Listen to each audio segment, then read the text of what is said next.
Holla, what's up? What's up, Anthony Hamilton, my celebrity life, Ge Holla. Shout out to Ge Holla, reaching 1 million listeners on his podcast, My Celebrity Life. What's up, Ge Holla? This your boy Ginuwine. Shout out to you. A shout out to Ge Holla and Hey, Ge Holla, Holla. Welcome back, ladies and gentlemen. I mean, we find some of the wonderful jewels of the earth, jewels of the Nile, wonderful essence that was created by God, created by the source, created by the universe to come down here, not only to entertain, but to educate our minds through their song and dance and artistry. This time we have a wonderful artist, a timeless being. This young lady right here is just everywhere, everything, all at the same time. She has toured nationally and internationally with R&B greats such as Anita Baker, OJ's, Kim. This young lady is into music. She's into arts. She's also featured into certain films, and we'll get into that in just a moment. Ladies and gentlemen, please welcome to the show the great, the wonderful, the amazing Beth. What's happening? How you doing? I'm great.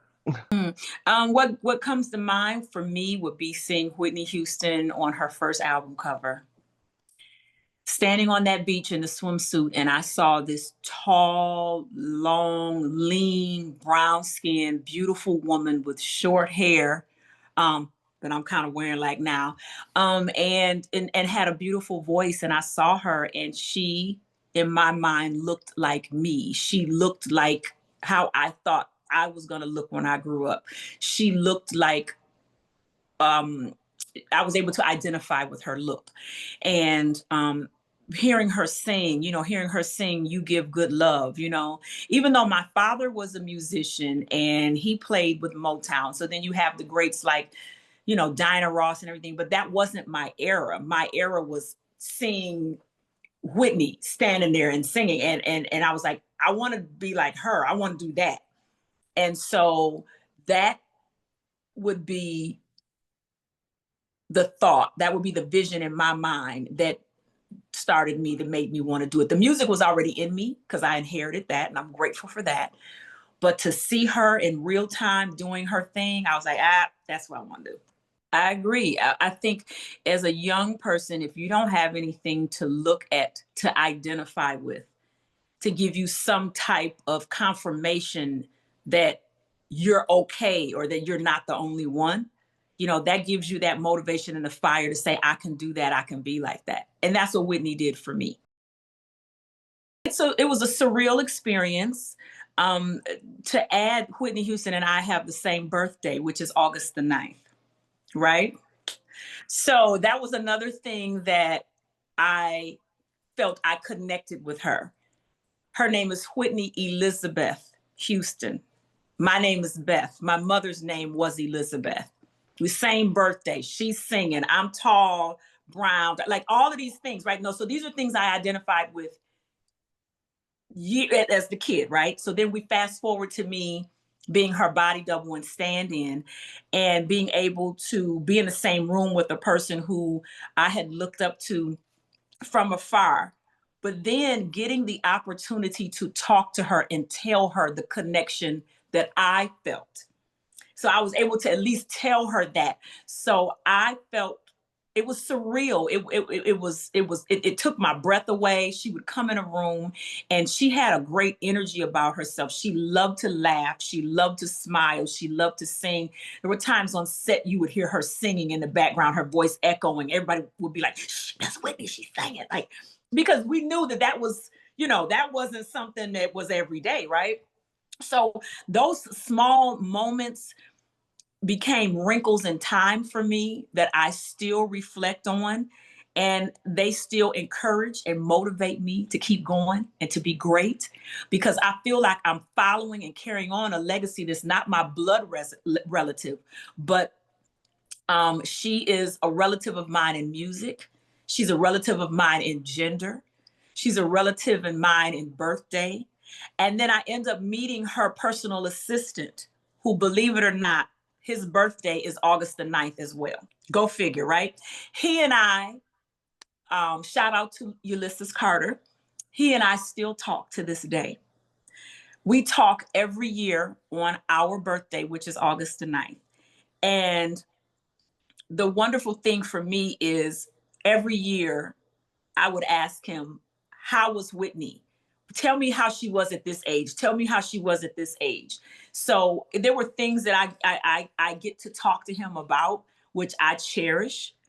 I will never forget that opportunity that God granted me to be able to connect with the artist that I looked up to as a kid. Right.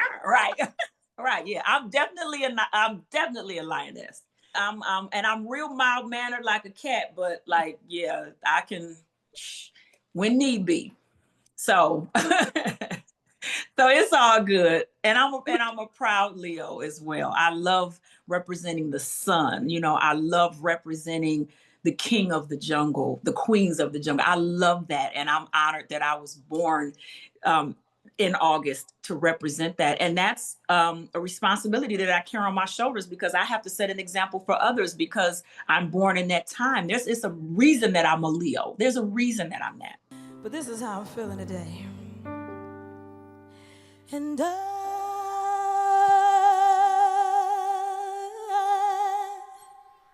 will always love you. I will always love you.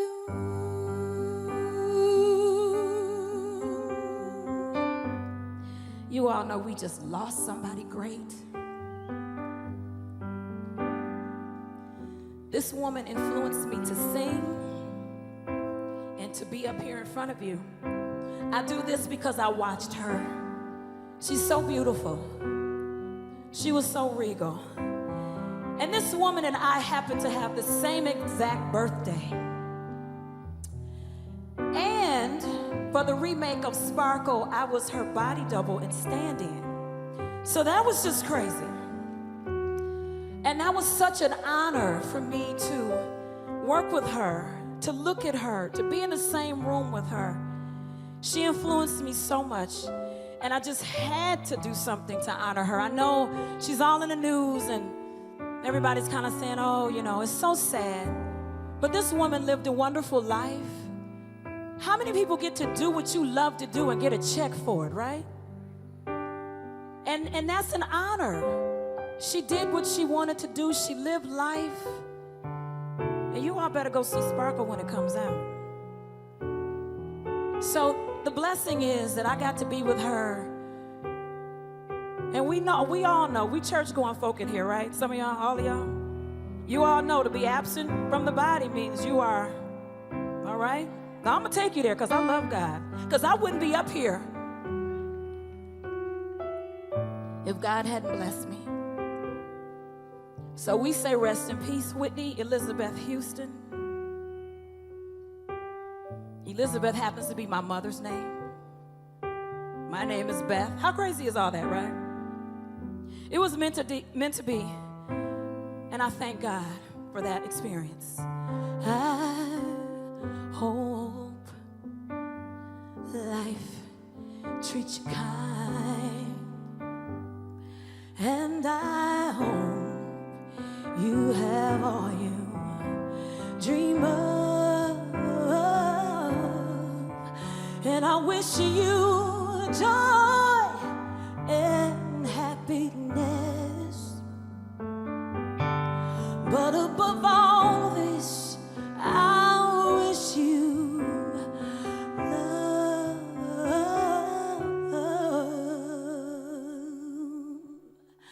and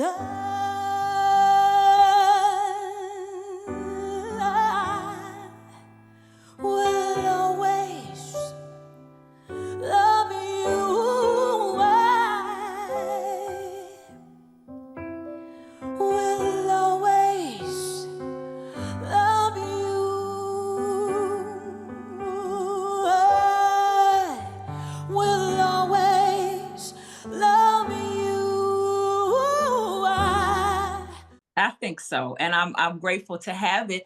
And I'm also grateful that I have learned and am continuing to learn my purpose and learn myself. So yeah, it's good. It's good. I love it. I love Ooh, this journey. I love this journey I'm on. I know it's a journey. I know it's a process, and I love it. I absolutely love it. I'm in a good space right now. it's a wonderful marathon. You know what I'm saying? Just keep Yeah, on running your race. yeah. Don't you Run stop. on and see what the end gonna be. Ain't that what they say? I love it. I'm here for it. I got my shoes. They laced up. I'm here for it.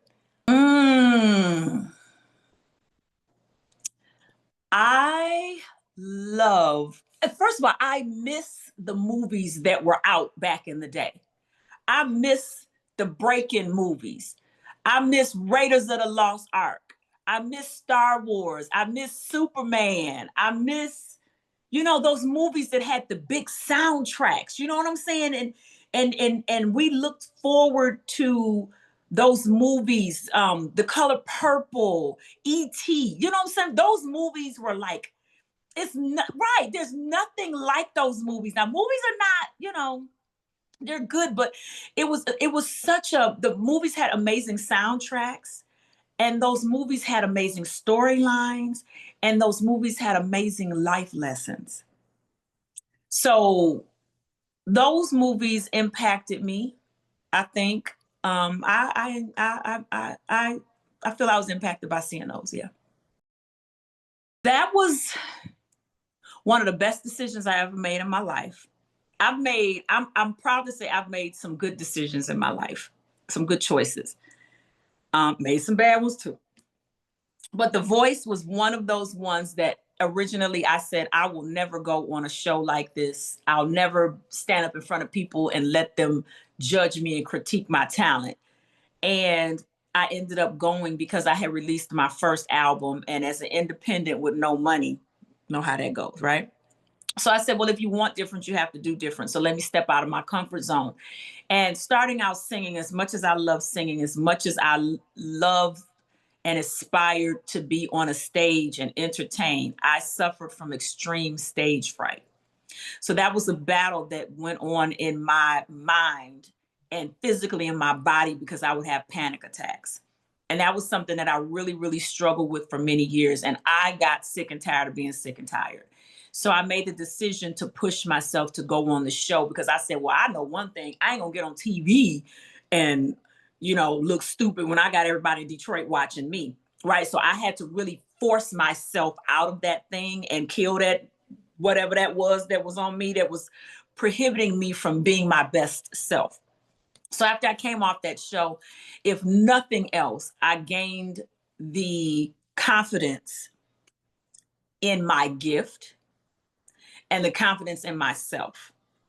So that show really was one of the best decisions that I've ever made in terms of just self motivation, self development, and growth.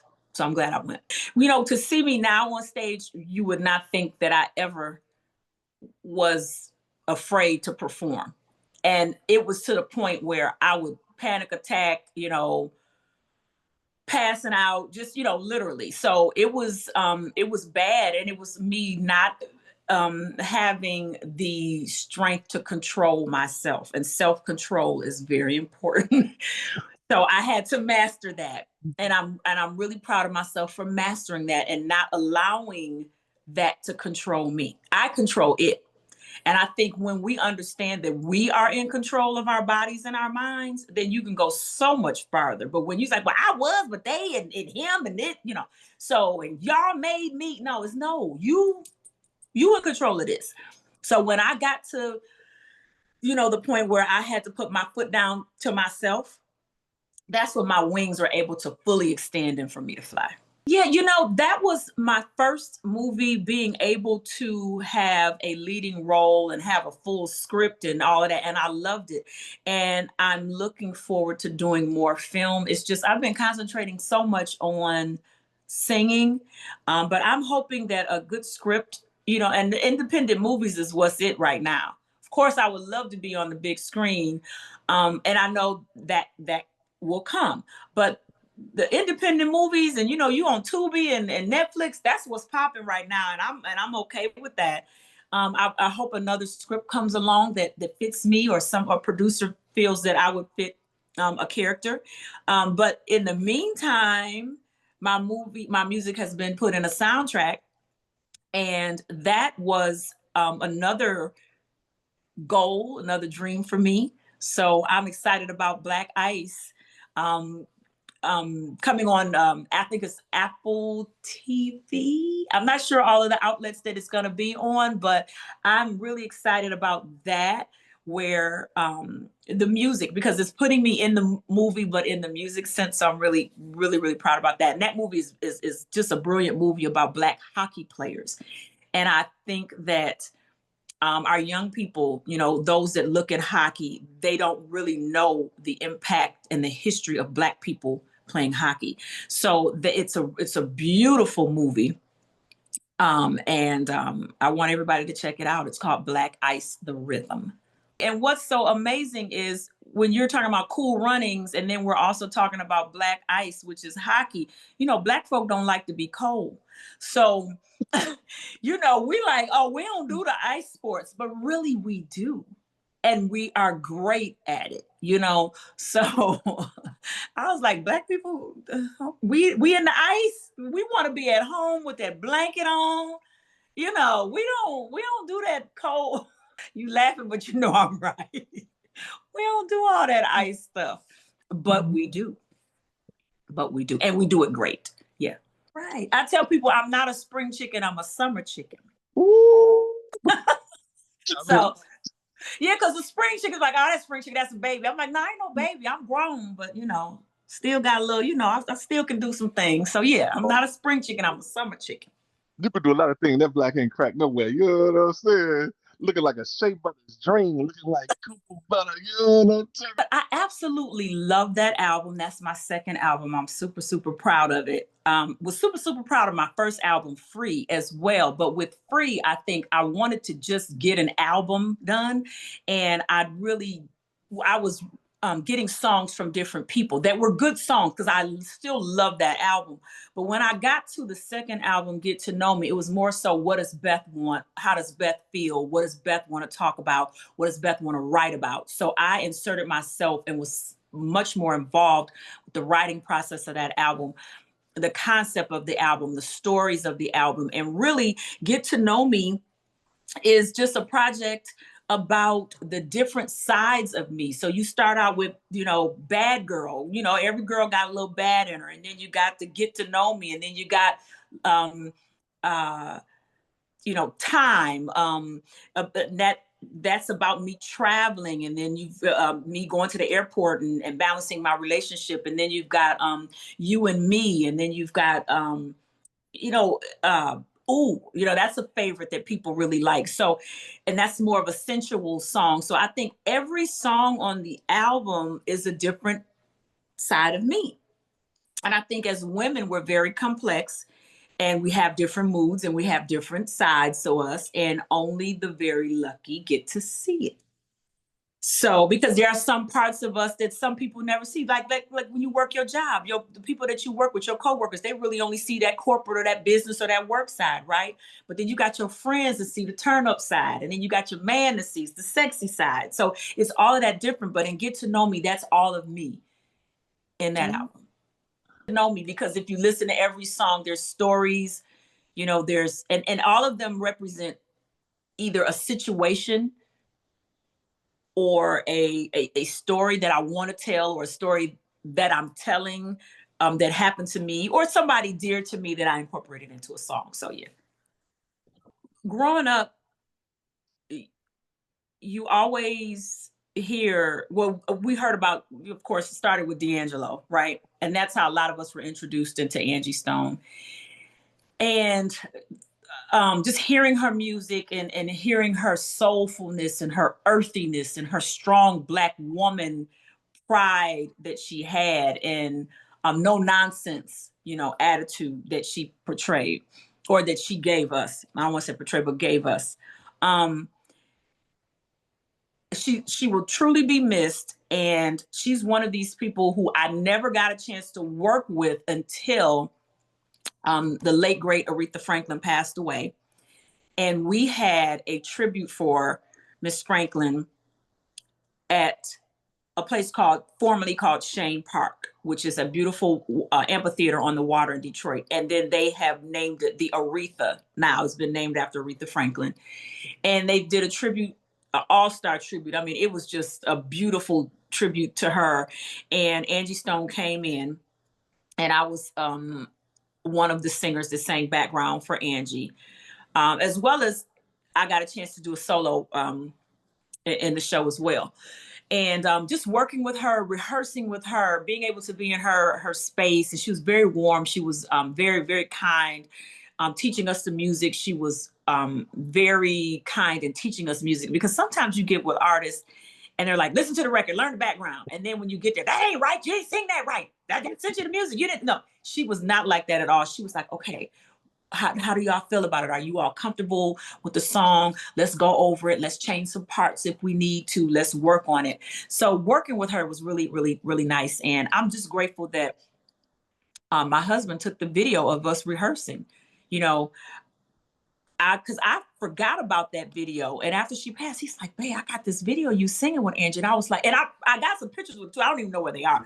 But, you know, that video, and that was her song that most people knew her from was Brothers. So I got a chance to be in her space and to sing with her and work with her and smile at her, smile with her, joke with her. She was very warm, very loving, very kind. And I know some other people that knew her more personally, but I got a chance to work with her, and I'm thankful for that.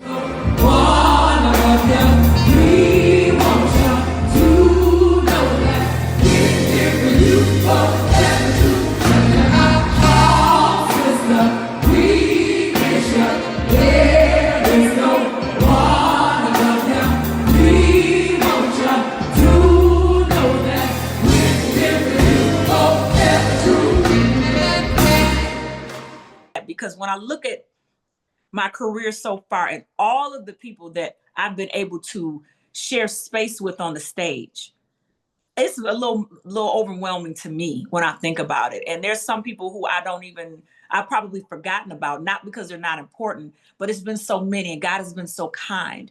And it's almost like he's showing me my potential for greatness, because he's putting me in the space with these other great people. And you don't get put in spaces with great people if there's not anything great in you to connect with that. So a lot of times I have to reflect, you know, when I'm waiting for my career to do something else, I have to reflect on what I already have. You know, it's like sometimes people say, oh, I want a new car, a new house. And old folk will say, are you taking care of the car and the house that you have? Now, God ain't gonna give you nothing else if you don't take care of what you have. First, you have to be a good steward over what you have. And I have to be a good steward over the experiences that I have with the people who have come into my life and the stages that I've been on and opportunities that I've had. And when I think about that, Angie Stone is one of those people that I've had the opportunity to be with, you know, and I'm grateful for that. I'm gonna tell you, there was some times in my career where I had questions, I had uncertainties, and I didn't have nobody to ask a question to. I didn't have, or I'd find somebody and I said, well, can I ask you this? They said, well, you're gonna have to figure that out for yourself, because I had to figure, they want money, or they'll tell me, well, I had to figure it out for myself, so you got to figure it out for yourself. And really, there's no secret, because you know this, you can give somebody everything they need and they still won't do it. It's up to the person whether they want to do it or not, right? So I just try to get information to people. I try to mentor singers as much as I can. If there's some new singers, you know, a lot of times I'll judge singing competitions and things like that. And I try to tell people, I say, you know, call me if you need me. If you need a mentor, I can only tell you what I know. But I'm willing to give you that. And I'm willing to tell you some things so that you don't have to feel like I felt. So that is my first book. That's my children's book. And it's on an anti-bullying platform. And it's the story of like the caterpillar turning into the butterfly. And that's kind of like my life story put into, you know, into a children's book with very colorful bugs. You know, we've got a butterfly, we've got a caterpillar, we've got a ladybug, we've got a beetle. And those are insects that are very relatable to children. And that's my life story really put into that book, but in that kind of that parable sense, because, you know, I mentioned earlier how I had the stage fright, you know, and I was that caterpillar. I was very insecure. I didn't feel beautiful. I didn't feel cute when I was little. And then I had to develop and grow, but I was teased as a kid. You know, I was always the tallest one in the class. I was the darkest one in the class. My teeth were big before they fit my face. You know, my eyes was big. My face wasn't, like, you know how old folks say she had to grow into her head. Like, that was me. I had the big eyes, the big teeth, head, not, you know, and I wasn't, you know, I wasn't developed. So I felt ugly. I didn't feel pretty. And I was that caterpillar that had to grow. But in the meantime, I was being teased as a kid. And so that book is so near and dear to me because the kids deal with that all the time. But now in our day and age, you know, they're killing themselves or they're being violent. And as you know, when we were kids, if somebody teased you, you know, your mama would say, well, is it true? And you'd be like, no. And they said, well, go home to school and shut your mouth, do your work. And we did, you know, because, you know, but now kids are taking it personal and they don't have the coping skills. So this book is set up to tell children, if somebody doesn't treat you right, they're teasing you and they're being mean, go tell an adult and get away from them. You don't have to be subjected to that. And you don't got to be anybody's friend that's not treating you right. And find people that are nice to be your friends. And I wanted to implement that at an early age with kids, kindergarten, first grade, second grade. So to tell them young, so that they have some coping skills as they get older and how to deal with mean people and deal with bullies, and that it's not the end of the world. Do it anyway, do it scared. And because I've done things scared, I was afraid to put the book out. I was afraid to put the record out, scared to get on stage. All of these things I did scared. I did afraid, and I pushed through. And because I've done the book, there's a company called the Motor City Lyric Opera, and they've taken my book and they've turned it into an opera. So that's a whole nother level of exposure for children. So this company, I was judging a vocal competition the summer before last, and there was a lady there that was also judging, and she has a company called the Motor City Lyric Opera, and they take children's stories and they turn them into operas. And so she's taken my book, and this Sunday, May 4th, they're going to preview the opera. And they have taken the characters in my book and they brought them to life. They've got opera singers dressed up in the costumes, and they're going to be presenting the story. But even better than that, which I love, in October, which is Anti-Bullying Month, the story is going to go on tour in the metropolitan Detroit area to schools, and they're going to be presenting this to elementary school children. So not only will the children be able to read the book, it'll be fused with music and characters that are coming to life. And hopefully that will penetrate even more for them, not just hearing the story, but to see the story in movement in real time. So I'm so excited about that. We have 2 shows in Pretoria. We're going to be flying into Johannesburg, Pretoria area, and we'll be heading there the end of this month in May. So we'll be leaving on the 27th. It is something that I can't even explain, and you have to be able to hit that atmosphere to understand. When you're starting to descend, it's something in the air that is just, it just hugs you. Like, it's like, oh my God, I'm coming home. I can't even explain it. And it's a feeling that makes you yearn to go back.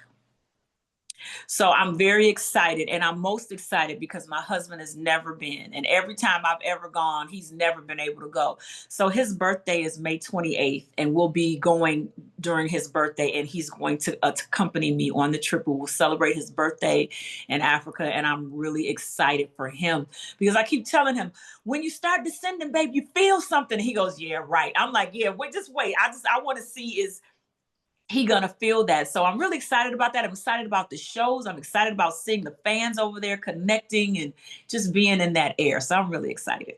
Yeah, so Black Ice, the movie, is written and produced by Gerald McBride. He is from Detroit. he has a signature voice that people know and have heard many times, but they don't know it's him. He is the person that does the voiceovers for most of the concerts, all over the country. If you're listening to the radio and you hear somebody announcing this concert coming through, 9 times out of 10 is Gerald McBride. He's a former radio, well, he actually still has a radio show, the syndicated radio show. But he wrote a movie called Black Ice the Rhythm. It's about Black hockey players. And my song called You've Already Won is one of the songs of the soundtrack. I'm really proud about that. That song was written after I got voted off The Voice. And it was inspired because people were telling me, you still won because you got on the show. Do you know how many people audition and they don't make it on the show? And I was like, yeah. They were like, so you already won because you got on the show. And I kept hearing, oh, you still won because you got on the show. So that inspired me to write that. So in the song, I'm just talking about how in your life, you have to push through, you have to persevere. Things may not always be the way you want them or the way you expect, but if you keep going, you're a winner. The person that's not the winner is the one that quits. I will be with Ginuwine June 13th. So I've been working with him going on 2 years. Like in December of this year, it'll be 2 years. So I got an opportunity to open for him. What year is this? 2025, 2024, the end of 2023. And his manager came out the back and said, who is that? And so my music director knows them. And he said, well, this is the opener. And so after the show, he pulled me aside. He was like, hey, you want to come out on the road with us? And I said, yeah. And the rest is history. So there are select shows that Ginuwine does, especially if it's just him on the ticket. Now, he does a lot of the shows with several artists on the show. I don't do those, but if it's just Ginuwine having his own show, then I'll come in and I'll be his opener. So we will be in the Rochester, New York area, and this will be June 13th. So that's the upcoming show with him. Yes, please. My Instagram is Beth Always Sings, and that's BETHALWAYSSINGS. My website is bethalwayssings.com. And you can connect to all my social media platforms from my website. You can also purchase my book from my website. And you can also connect and stream my music from my website. Hi, this is Beth, and I'm on My Celebrity Life with Ge Holla.